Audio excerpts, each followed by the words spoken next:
Welcome, everyone, to my live stream tonight. I hope everybody's doing well. We have a lot to talk about. We're going to talk about the law of assumption and confirmation bias, which should be a lot of fun, especially if you're looking to manifest and you may have experienced any delays. Well, this presentation should help you. So welcome to my channel if you're new here, and welcome back if you're returning. I'm Joshua the Psychic. You can check out my website, psychicsun.com, for readings, coaching, parties, gift certificates, etc., including horoscopes, actually, for the current lunation. So Neville Goddard spoke a lot about the law of assumption. He was one of the very first new thought leaders. Hey, Kasmar, nice to see you. Thank you for joining. Good evening. Neville said, change your conception of yourself, and you will automatically change the world in which you live. And we can see this with astrology, because when we're talking about astrology, we talk about the first house, which not only has to do with your presentation, the package you present to the world, but also your perspective, your perception. And what you seek, ye shall find, as they say in the Bible, right? So if you're looking for certain things, you're going to find them. And whatever it is that you assume is going to be true. And Neville really did a lot of great work on this. He wrote a lot of books. There's wealth of material on YouTube, in fact, from Neville. Some of it nowadays is done with AI, so you have to watch out for that. But you can still find a lot of really great resources from Neville online. So what is confirmation bias? I mean, this is a term that's been thrown around in psychology for a long time. But essentially, it's the mental habit of looking for, noticing, and remembering information that supports what you already believe. Well, of course he's late. He's always late. He's a jerk, right? Or it can be really anything. It can be anything. You're going to be seeking out what you believe, right? Because your reality is shaped by what you believe is possible. So if you can work with your confirmation biases, you're going to be able to manifest a lot, because your mind is actively scanning your environment for information to support your claims or to support your beliefs. So you could think of it as wearing tinted glasses, right? Like if you put on red glasses, everything becomes red, right? And your mind filters reality through this bias constantly. So we're constantly making assumptions and judgments based upon what we already believe.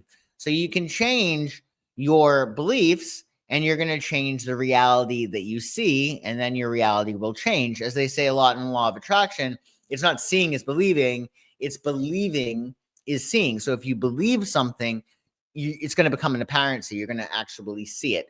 Oftentimes you'll see this in relationships. Like in the beginning of a relationship, you're looking for things to love about the person. You're looking for things to appreciate. And then say they do something wrong. Now you're getting cagey. Now you're like, okay, well, what else is there that's wrong with this person?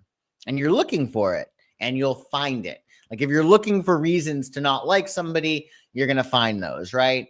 So we can see that especially in relationships. So I would say if you want to really help your relationships, you want to make sure that you're only concerned with the energy that you're flowing, because you can't really control the other person. But if you can look for things that you want to see, look for things to appreciate, you're going to have more things to appreciate. They're going to become an apparency.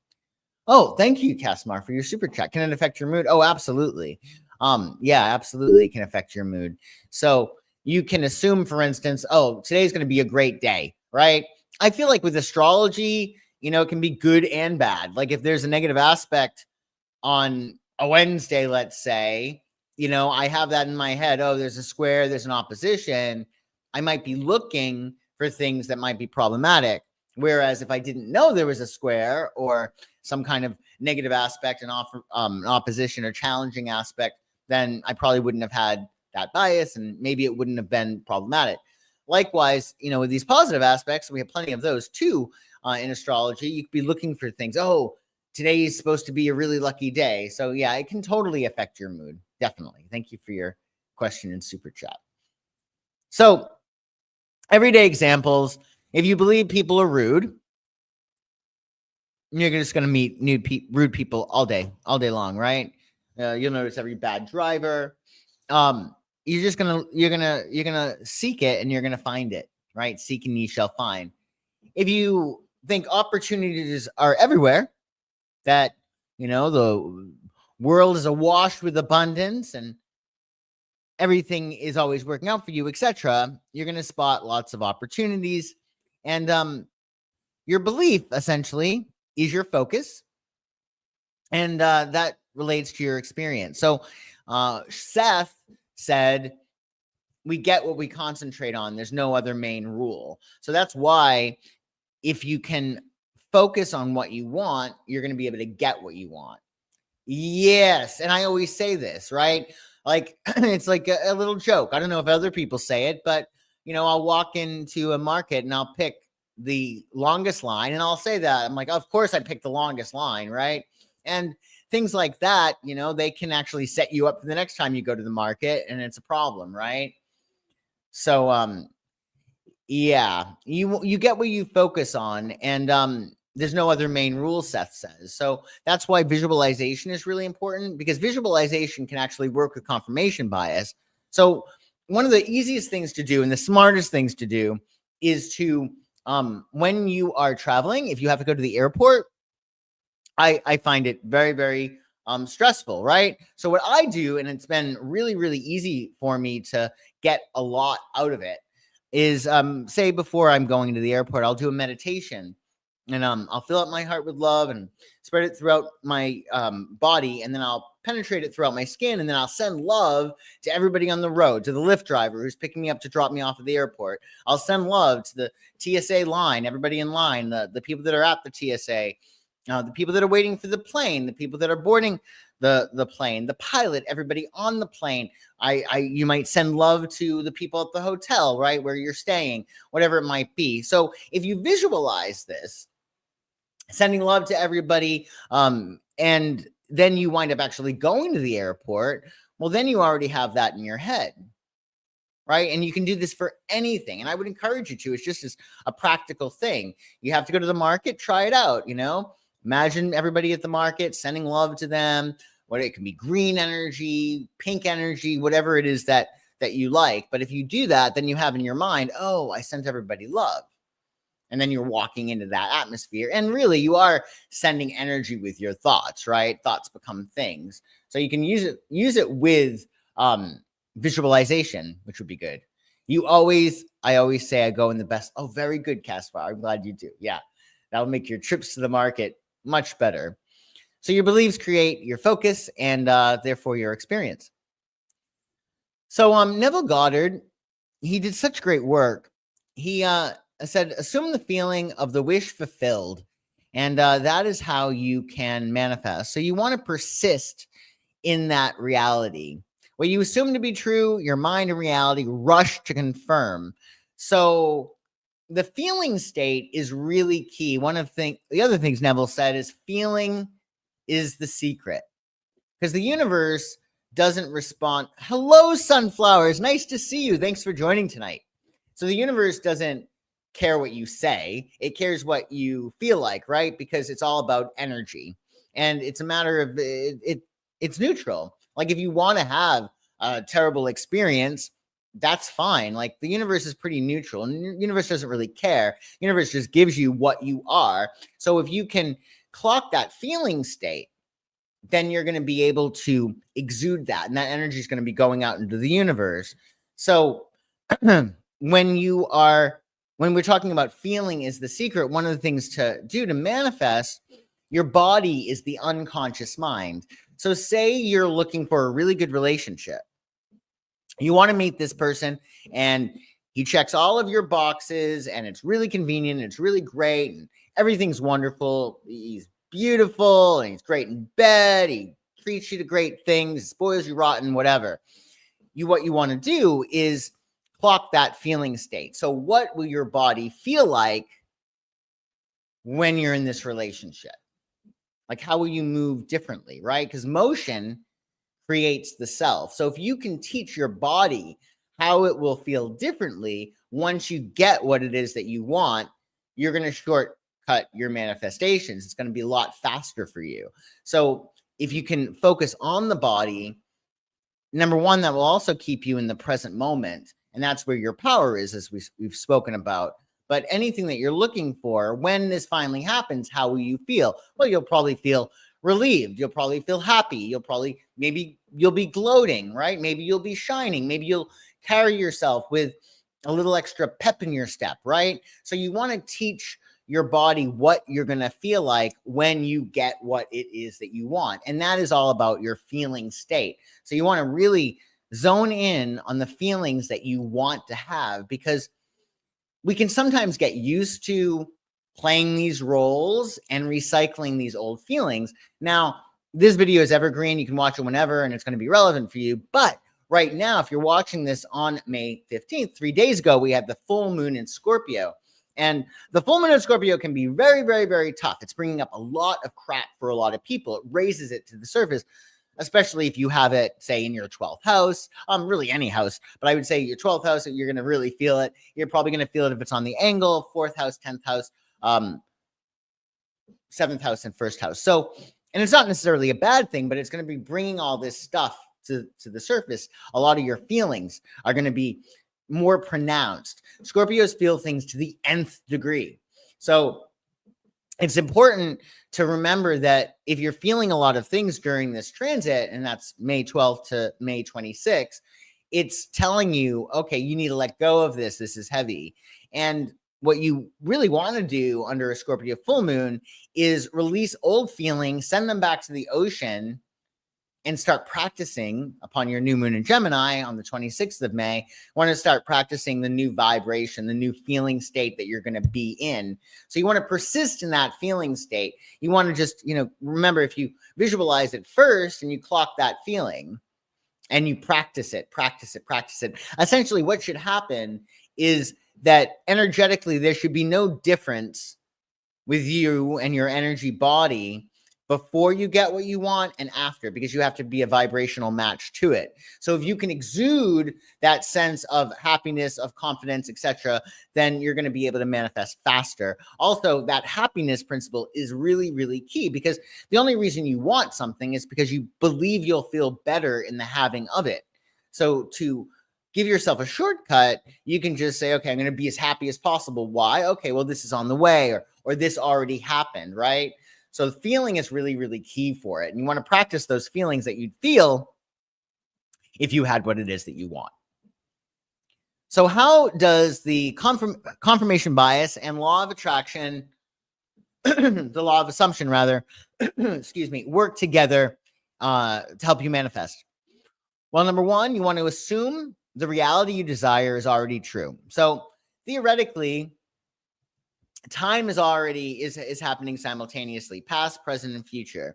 And your future is a lot of probable realities. Like when people see me or they go to any psychics, the psychic isn't predicting what's happening in the future per se. They're looking at the energy as it is right now, in this moment, right? And they're saying, okay, well, right now, it looks like this is going to happen. And the psychic is right in terms of what he may be predicting in that moment, but the future is very, very variable in that it could be this way, it could go this way, it could go this way.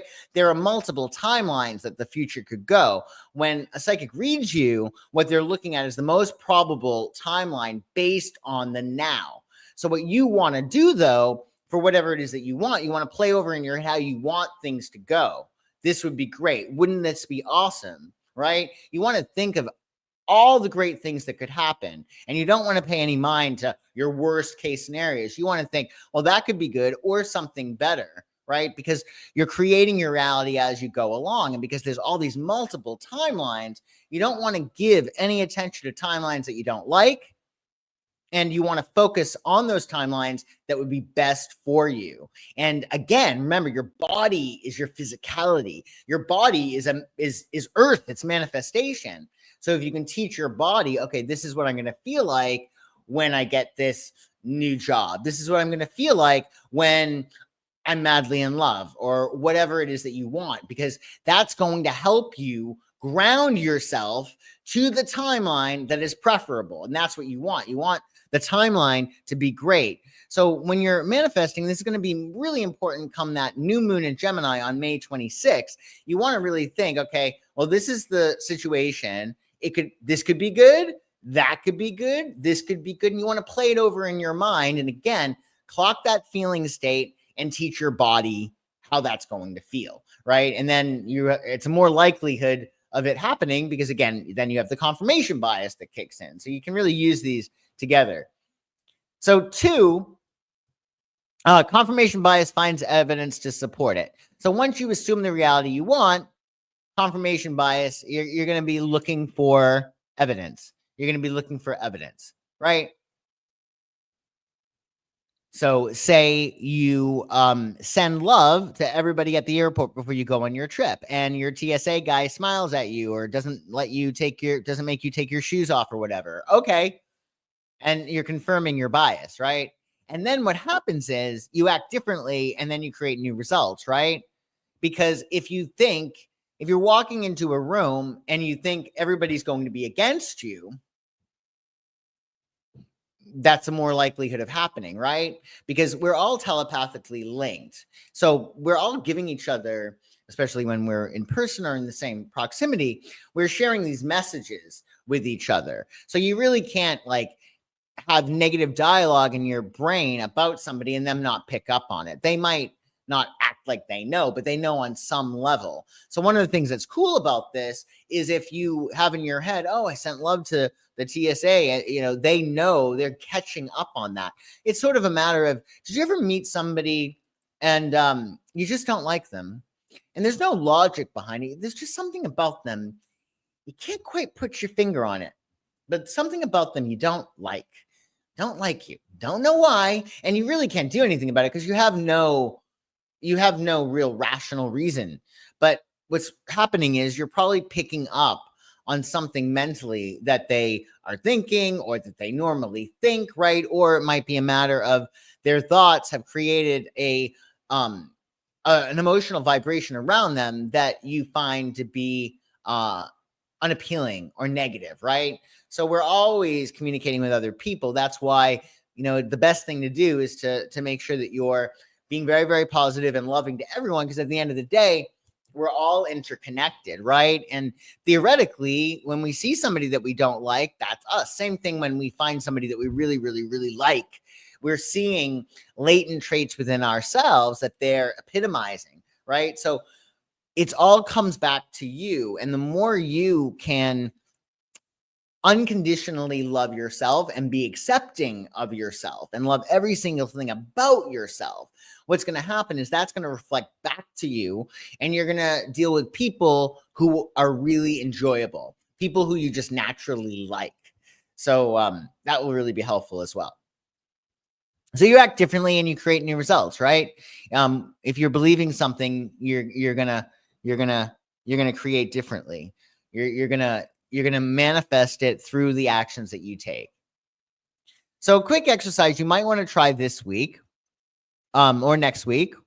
Just try it. You can even watch This Week Astrology to find out, what day is a lucky aspect day. You can assume today is my lucky day. You'll be like the cat who ate the canary, right? The canary is right there, right in front of her eyes, that cat. And she doesn't even have to go hunting for it, right? That canary is just there waiting. And once you assume that today is your lucky day, you're just going to assume that, and you can play it over in your mind. Today's my lucky day. Today's my lucky day. Oh, we have this aspect. It's Thursday, whatever it might be. And then what you want to do is you want to write down any small lucky break that you notice. It could be very, very, very small, because remember, thoughts are contagious. If you think something positively, that's going to attract other positive thoughts. And that's why you got to make sure that you're catching anything negative before it gets a hold of you. Now, that's not to say that if you're in a crummy mood or that you're sad, that you should pretend that you're not happy, because that's bad, because that's going to take more energy. And that's actually something they call veiled depression. And they actually talk about this specifically in Los Angeles, more so a few years ago, when it was sort of a matter of it being about toxic positivity. Like everybody would be like, oh, how you doing? I'm great. Well, if you're not great, you don't want to lie, because then what's happening is you're masking your depression. And that's creating like this other level of inauthenticity. And that really, at the end of the day, might be why you're depressed, is because you're not able to express yourself authentically. So if you're pretending you're not depressed when you are depressed, you're going to create more issue. So it's not a matter of trying to be positive all the time. It's a matter of letting your feelings flow through you and know that they're going to disappear, and then you're going to feel something else, right? So you're constantly going to be feeling different things, and it's a matter of doing what you can to shift things ever so slightly. So if you're mad, get mad and get it out of your system, especially if you're catching this live during this full moon and Scorpio cycle. You've got to release it from your body, because so many people have dis-ease because they're not accepting of themselves, right? They're not accepting of their emotions, or something happened and they're mad about something, but they don't feel the need to say something about it, and it festers and it creates dis-ease within. So you want to make sure that you're being authentic. If you're mad, be mad. You're not a game show host. You're not going to be happy all the time. But if you can release certain things, get it out of your system. That's why exercise is good. That's why, even cleaning house is helpful. Anything that you can do, getting your body involved is really going to help. And then you can move on. So it's not a matter of lying to yourself and saying, no, I'm fine. It's a matter of allowing yourself to release any feelings that you have that might be negative, and then moving on. You got it out of your system. You're letting it go. You're letting it go. So you write down all the lucky breaks that you have, and then you watch how your perception and your reality shift, right? So try this out whenever you feel like it, and it should be really cool. You'll actually start to see things happening. I would say, if you're going to say today's your lucky day, do it on a day that actually perhaps is good, that something already good has happened, right? And then you can just say, okay, yeah, today's the day. Today's my lucky day. One of the other things that you can try is the afformations, AFFORMATIONS, as opposed to affirmations. Affirmations is when you ask a question. Why is today my lucky day? Why is everything always working out for me? Why does this person like me so much? Try it out, because what happens then is when your mind hears a question, it goes searching like Google for the answer, because it's supposing that it's already true. It's not a matter of this person will like me or I will have a good day. Why will I have a good day today? Or even better, why have I already had a good day today? Because remember, time is not, it's not past, present, and future. It's all simultaneously. So you can, pretend like that today already happened, and you can play with the timeline. Like, why was today a really good day? Sometimes in terms of visualization, it's good to go to your end of your day, see yourself with your feet kicked up on your coffee table, feeling like you've done a good job, a job well done, whatever it might be. And that will be helpful too. So common limiting assumptions that we have, some people might say love never lasts. I always go for the wrong guy. Okay, well, that will continue probably, right? Love never lasts. Money is hard to come by, right? That can really become an apparency really easy. Or I'm always overlooked. I never get what it is that I want, or whatever it might be. And this is really about roles that you may have played. You may have played that role of that lovelorn lover, right? Lovelorn lover. So you want to determine, especially under a Scorpio cycle, because it's very, very easy. What old roles are you done playing? Like, what script is just stupid and you're just sort of over it? Maybe it's a matter of you need a new season in your TV show in which you are really, really happy at work, or you're madly in love. Maybe your drama is turning into a romantic comedy, right? And instead of these limiting beliefs, you can try to instill new ones. My love life gets better every day. In terms of money is hard to come by, you could say money flows to me easily. There's so much abundance. Why does money flow so easily to me? Again, your mind is going to act like Google. It's going to search for the answer. And I'm magnetic and unforgettable. You could say that if you're worried about being overlooked, right? But remember, the mind's job is to keep you away from pain and to put you toward pleasure. So a lot of the things that you might be manifesting, it might be a matter of they serve you. For instance, I'm magnetic and unforgettable. Well, you might, if you are feeling as if you are overlooked, there might be a reason why you are overlooked, and that reason may be that you don't feel safe being exposed, or you believe that if somebody sees you, then you're going to, they're going to find something wrong with you, let's say, or it might be more comfortable for you. So a lot of the beliefs that you have, you may actually have them because they're protecting you, right? So for instance, if I'm like, I'm always overlooked, well, maybe I'm afraid of attention. Maybe I'm afraid of exposure. And that's why I've developed that belief, right? So you want to do a little bit of investigating. Like, how does this belief serve me, right? Maybe, for instance, money is hard to come by. Well, maybe you have a belief in your head that people who have money are bad people, right? They used to call money filthy lucre. Some people still do, right? So determine why you might have the belief and actually why that belief serves you. Maybe a part of you doesn't want to have money because a part of you wants your emotional needs met, and you're used to getting those emotional needs met by being taken care of by other people and having your own money that gives you autonomy, and then your emotional need to be taken care of is squelched, right? So you want to investigate these beliefs too, but if you want to instill new ones, you can as well. So 3 steps to rewrite your reality. What do you do? What do you currently assume about love, money, and success? What are you feeling? Do you feel like it's very easy for you to meet somebody new, somebody that's perfect for you? Do you feel like that's super easy? Or do you feel like, oh, geez, this is going to be like a needle in a haystack? Do you feel that money follows you around? That money is obsessed with you? Or do you feel as if money is impossible to get, right? And do you feel that you're just a naturally successful person? Success begets success. So if you can start seeing yourself as successful, you're just going to create more success. So notice what you currently assume, and then you want to pick a new empowering assumption. So maybe for love, you can say, I love everyone and everyone loves me. Everybody seems to love me. I love everyone. I attract love wherever I go, whatever it might be. Money flows to me easily. I'm a money magnet. Money loves me. Money is obsessed with me. I can't get away from money.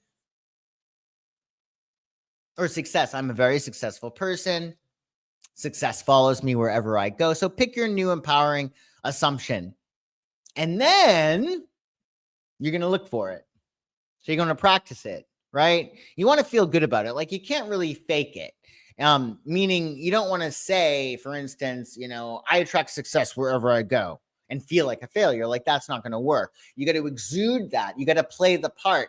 That's why in a lot of ways, Leo, the sign of Leo, and the lust card or strength card in the tarot is about magic, right? Because Leo is very dramatic, and we need to dramatize things in order for them to really stick. That's why when a lot of witches do like rituals, they like run around and they light fire and all of that, because it's very dramatic and that sticks with you. It sticks in your subconscious. So you want to make sure that you're showing up and that you're dramatizing the new role, like the showmanship. What does it feel like to attract love wherever it is that you go? What does it feel like to have money always coming at you abundantly? What does it feel like to be this super successful person? Right? And you want to add a little bit of drama to it, because whatever it is that you're doing, you need it to trump the old beliefs. You need it to overpower those. So in order to do that, you need energy, and then you can use fire, and that's that Leo energy of being really dramatic. So dramatize, sell it to your subconscious that you are in love, that you are attracting great opportunities, whatever it is that you want, right? Don't be afraid to get a little dramatic when you're doing these things in your private life, because that's going to only impress the subconscious more strongly. And that will be just so much easier for you to get what you want. And then you just look for things that you want to see. So our final takeaway tonight, our stream is a little bit shorter tonight. So if you have any questions, feel free to ask them. Your reality is a mirror of your assumptions. So whatever it is that you're assuming, your reality is going to reflect that back. So whatever you're manifesting or whatever you see in your life right now, you can say, okay, well, this is reflective of what I'm assuming. And if you don't like what you're manifesting, then you can change that assumption. So it's a matter of really looking at your life and saying, okay, well, what have I manifested today? And, honestly, you might really be pleased. You might be like, okay, I had a really great day. Okay, well, what does that mean? That means that you believe that you deserve a good day. You believe that you've done the work that allows you to have a good day, etc. So it can work either way. It can work when you're looking at your life and you can give yourself a nice pat in the back, or you can say, okay, well, what do I need to do in order to facilitate my success? What do I need to start believing, exuding, and feeling? So hopefully that'll be helpful. And well, that's all I have for you guys tonight. I have other stuff going on today. But if anybody has any questions, do let me know. Does anybody have any questions before I leave you? And of course, you can check out my website, psychicsun.com, if there's anything I can do for you. But if you have any questions, you can let me know now, or you can put them in the comments and I'll be sure to respond to them. But additionally, I will see you tomorrow for This Week Astrology. If you're catching this live, we'll be on at 1 p.m. Eastern. And on the 26th of May, we have that new moon in Gemini. So you want to make sure that under the Scorpio moon, if you're catching this live, we're under a full moon in Scorpio. If there was ever a time to let go of something, trust me, it's now, right? Scorpio is all about letting go anyway, and so is the full moon. So these two together, it's really time to clean house and get rid of anything that's undermining your success, your confidence, etc. And when you do that, when you get rid of so much stuff, just anything negative, be it negative beliefs or feelings or people, places, and things, quite frankly, then you can have plenty of space for your new moon in Gemini on the 26th, which we'll talk about next week. I'm glad, Casimar. Thank you. So take good care, everybody, and I will see you tomorrow for This Week Astrology. Bye-bye.